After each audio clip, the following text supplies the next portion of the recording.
Seguro que los patitos, estamos a día 27 de abril, pero del año 711, donde presuntamente en la península ibérica, mientras el rey Don Rodrigo se enfrenta a los vascones, Tarik ibn Ziyad llega a Tarifa, Cádiz, con entre 7.000 y 12.000 hombres y derrota a las fuerzas de Sancho, sobrino de Rodrigo, comenzando así la ocupación musulmana de la península. Estaríamos hablando también de la situación en Guadalete, donde, según las investigaciones capitaneadas por José Soto Chica, establecería la idea de la defección de las alas del ejército de Rodrigo en aquella presunta y mal llamada batalla de Guadalete, respecto de lo que supuso realmente respecto de las luchas intestinas, como tal vez podamos referenciar a continuación, en una situación que amerita explicación, como él ha escrito a través de alguno de sus libros, y también Yello Valdás ha comentado alguna vez en sus investigaciones, y que han servido también respecto de David Nievas, un triángulo luminoso de conocimiento también para la divulgación, y que en parte está en Belumartis, lo cual ciertamente me lleva a honrar su explicación con una síntesis que sería tal vez una explicación no hecha por ellos, pero sí sobre esa realidad de que el 27 de abril del año 711 marcó el inicio de una de las transformaciones más significativas en la historia de la península ibérica. En medio de una crisis política y militar en el reino visigodo, el general berber Tarik ibn Ziyad, un detalle no menor, desembarcó en la costa sur de Hispania, concretamente en Tarifa, Cádiz, al frente de un contingente de entre 7.000 y 12.000 hombres, en su mayoría berberes, al servicio del califato omeya. Este acontecimiento, aparentemente limitado en su momento a una incursión militar, se convirtió en un punto de partida de la dominación musulmana en la península, que llegaría a durar casi 8 siglos, el mito de la reconquista. El contexto en el que se produjo la llegada de Tarik era de gran inestabilidad. El reino visigodo, que había dominado Hispania desde principios del siglo VI, se encontraba sumido en disputas intestinas tras la muerte del rey Witiza. Rodrigo, duque de la Bética, se había hecho con el trono,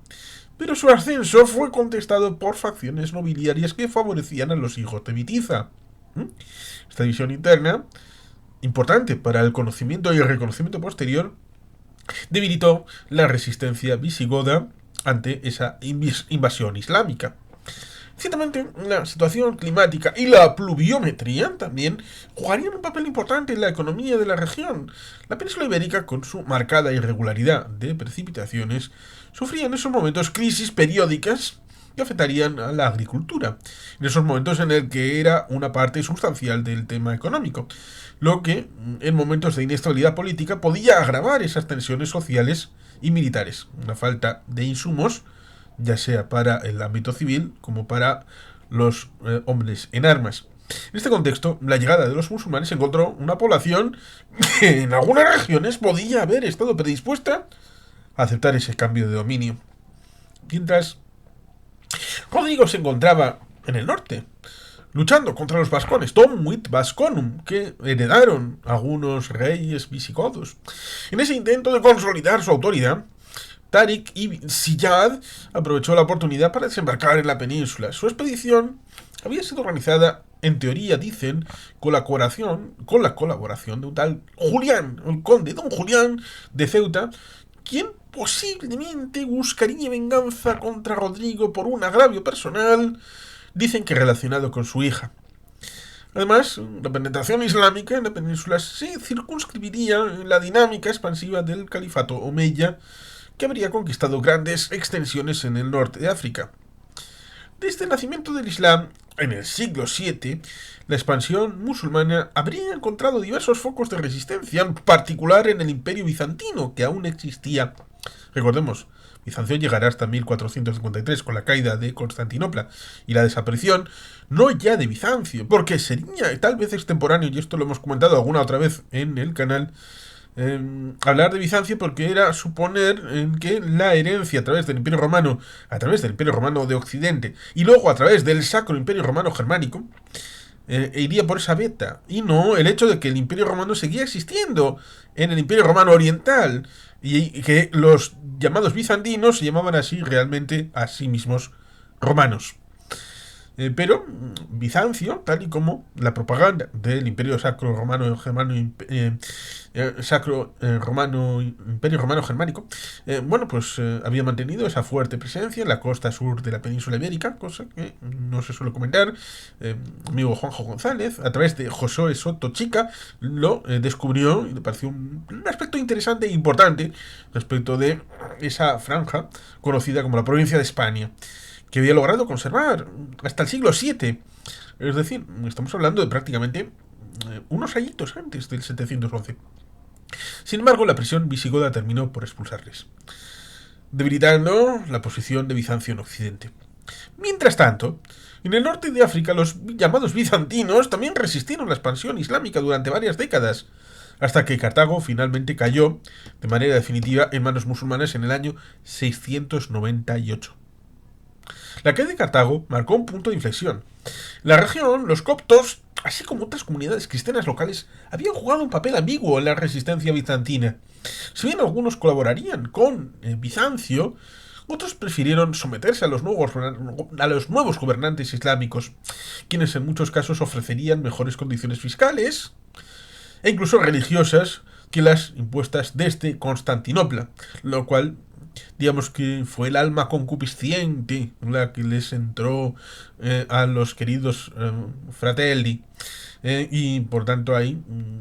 la situación amerita el tema de conocer primero cuál era la posición de este Constantinopla en el ámbito del Imperio Bizantino, cuál era la condición que ofrecían los nuevos dominantes, y luego, después de 30 años, cómo, en buena medida, por ejemplo, con los coptos, esa situación de preeminencia de compañero respecto del cambio de dominación supuso la pérdida de privilegios para esa minoría ahora copta.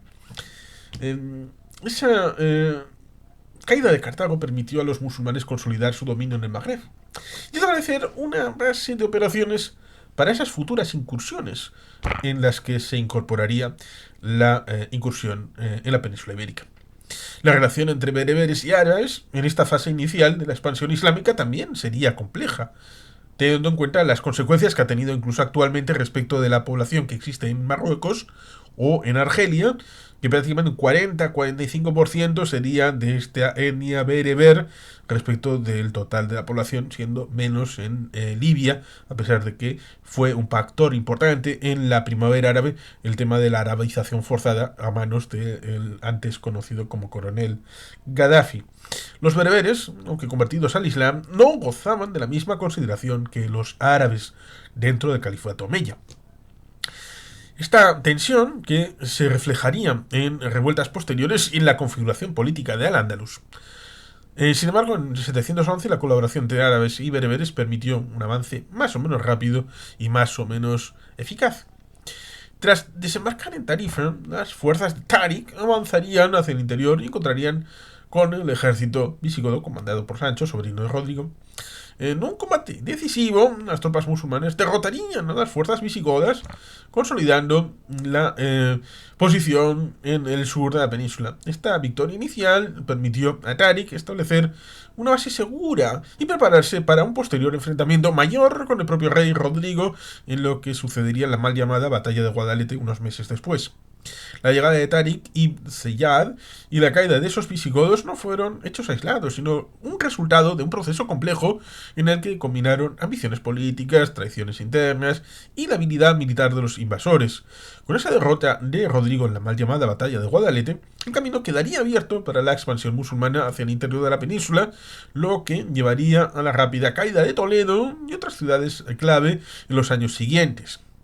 El impacto de este episodio sería profundo y duradero. Con la llegada del Islam, la península ibérica se integró en el mundo islámico, convirtiéndose en Al-Ándalus, un territorio que viviría un periodo de esplendor cultural, económico y científico bajo los omeyas y sucesores.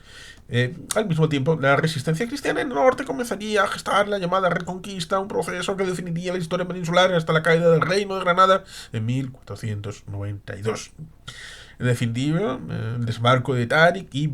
Ziyad en Tarifa, un día como hoy, el 27 de abril del año 711, sería mucho más que un simple elemento de incursión militar. Representaría el inicio de una nueva era en la historia de la península ibérica, cuyas consecuencias se harían sentir durante siglos. Ahí tenemos, por lo tanto, un relato respecto de lo que sucedió, de cómo por ejemplo, un autor como José Soto Chica, que lo comentó en la situación de cierre de las jornadas de novela histórica en Portugalete, en las que pude estar, comentaba de que no se puede establecer el diálogo que en principio ha sido lo usual respecto de prácticamente que se hubieran presentado en la puerta del estrecho, casi como si fueran unos venidos de las estrellas, como si no hubieran tenido ninguna relación respecto de esas conquistas en el ámbito del Imperio Bizantino en la zona del norte de África, desde el surgimiento en la península arábiga, en tiempos del profeta Mahoma, la consolidación primero, en aquel caso, y luego tenemos claramente el inicio de esa película, precisamente de Muhammad, del profeta Muhammad, que es bastante larga, y no por ello no menos interesante, aunque más interesante es la película Napoleón del año 1925, que, a pesar de que solamente cuenta el periodo hasta las guerras italianas, es larga y también bien interesante, a pesar de que es en blanco y negro y es muda. Pero bueno, las películas también pueden tener su relato y su interés. Como digo, amenazó a 3 territorios el profeta Muhammad enviándoles emisarios: el Imperio Bizantino, Egipto y, y Persia. Evidentemente, actualmente tenemos esa situación respecto de Arabia Saudí, respecto de Egipto, Turquía e Irán. Pero no estamos hablando de la geopolítica del mundo actual, sino de esa realidad a partir del siglo VI y del siglo VII, en donde nos encontramos con esta situación de avance, en la que hubo una resistencia bizantina que fue parando esa progresión en el norte de África, primero en el ámbito de Egipto, luego en el tema de Cartago,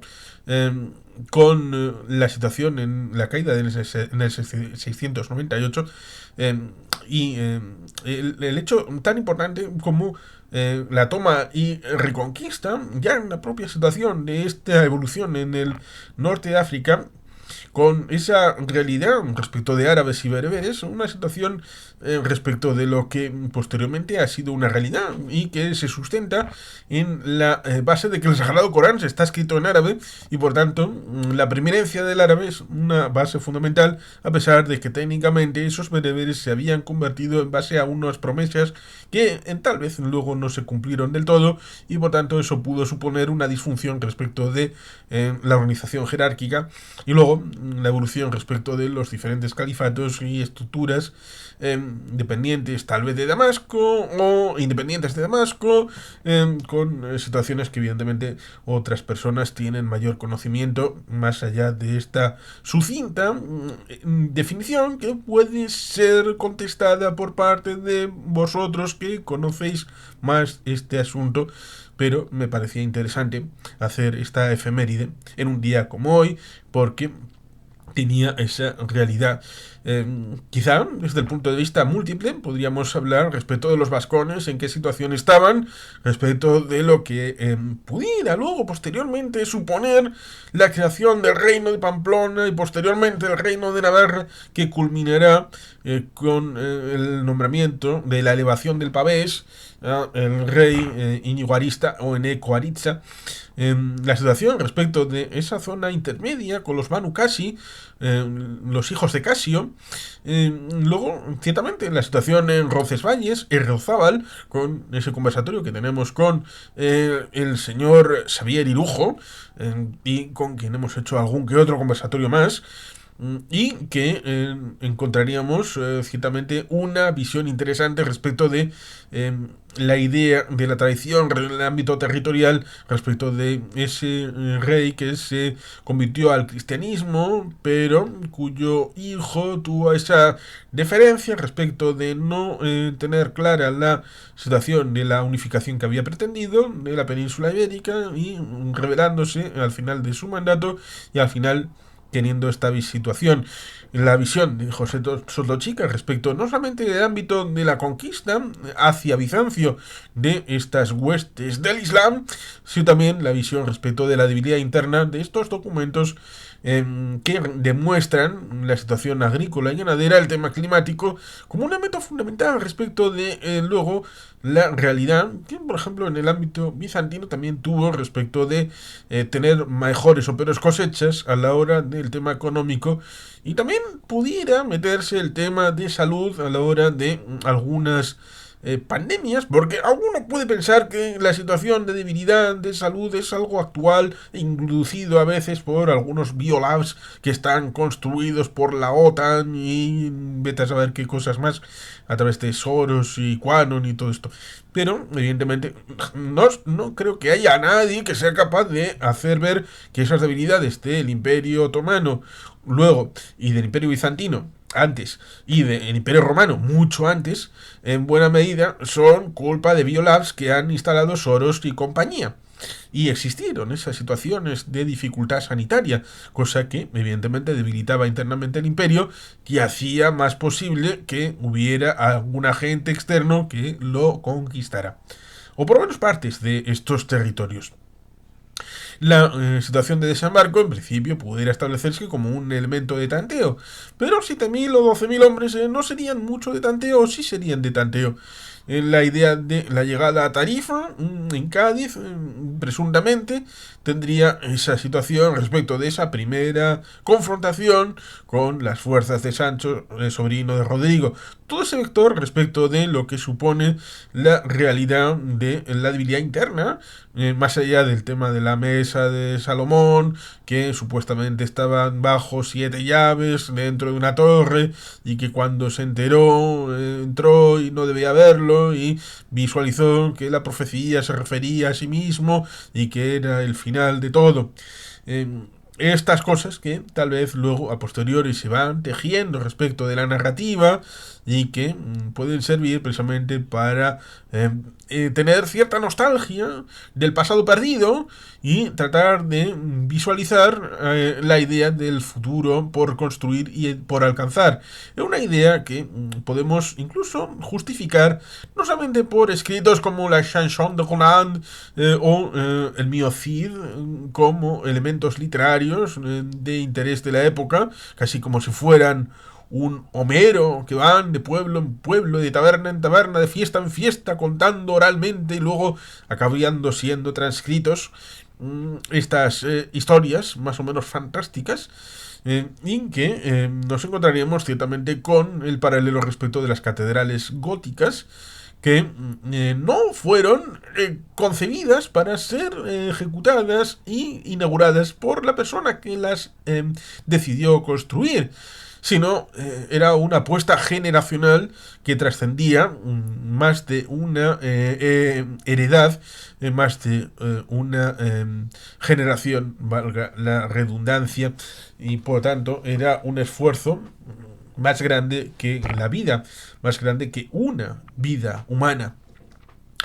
Pero tenía esa visión de trascendencia que en parte, dicen, llegó a Europa a través de la visión de los cruzados y su visión de la arquitectura que pudieron ver en Tierra Santa, lo cual en parte entronca con esta situación, con la idea de primero una cruzada contra el Islam en tierras de Hispania, luego la situación respecto de lo que supone las cruzadas a través de Urbano II y su llamamiento para la cruzada de 1095,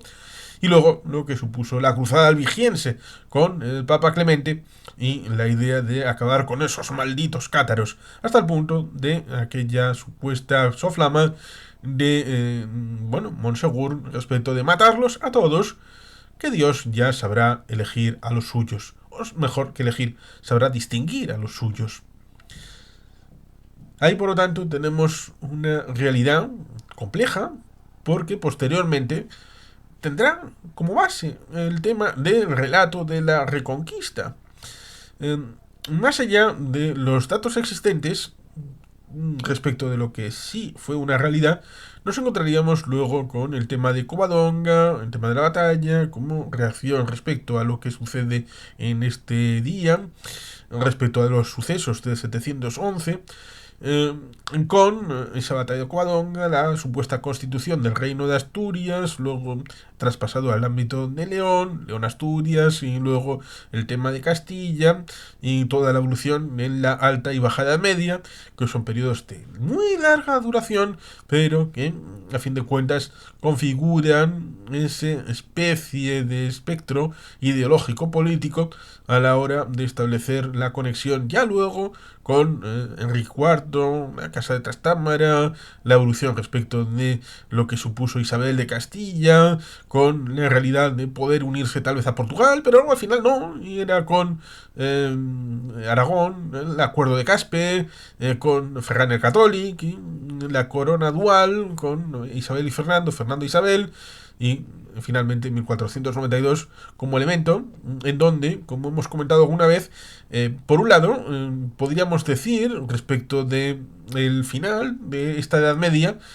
que algunos pueden establecer el final de la Ruta de la Seda en 1453 con la toma de Constantinopla, que también fue una cosa curiosa porque tenemos a ese vendedor de cañones que tenía un invento que se lo estaba vendiendo a todo el mundo, y todo el mundo en el ámbito europeo le dijo: ¿para qué? No lo necesito. Se lo vendió al otomano y el otomano tomó la ciudad de Constantinopla en 1453. ¿Qué hubiera pasado si este arma definitoria se lo hubieran comprado los húngaros y hubieran querido quedárselo en propiedad y en exclusividad? Eso hubiera supuesto que Constantinopla no hubiera caído en 1453, pero sí en el 1463 o en 1458.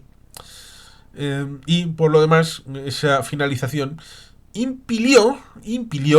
a la situación que, por ejemplo, podemos ver en una película como es Mercader de Venecia, sí, basado en el libro de William Shakespeare respecto de los venecianos, aunque tuvieron una exposición bastante curiosona, y seguro que los citados Yello Balbás, David Nievas e incluso Soto Chica pueden decir algo respecto de si eran unos socios fiables en el siglo XV y XVI estos venecianos a la hora del comercio, pero también a la hora de hacer la guerra. Pero digamos que se puede ver por el lado medio vacío, como es la situación en 1453, pero también por la esperanza de un nuevo comienzo en 1492, con la apertura de un nuevo sistema mundo, incorporando las Américas a una realidad que luego será el comercio, que integrará ambos océanos, el Océano Pacífico y el Océano Atlántico, con el virreinato de la Nueva España ahí en el centro respecto de Filipinas, contacto con China, virreinato de Nueva España respecto de el de entrada en Europa a través de Sevilla, Cádiz. Pero ciertamente esta esperanza solamente es posible con el dolor, 1453, y la esperanza en el descubrimiento de las Américas el 12 de octubre de 1492. Y todo esto, evidentemente, va cocinándose en una etapa como es la Edad Media, que tiene casi, se puede decir que 1000 años, si tomamos el 476 Rómulo Augustulo como elemento inicial, tendría prácticamente 1000 años, que a veces es laminada como si fuera un todo, absolutamente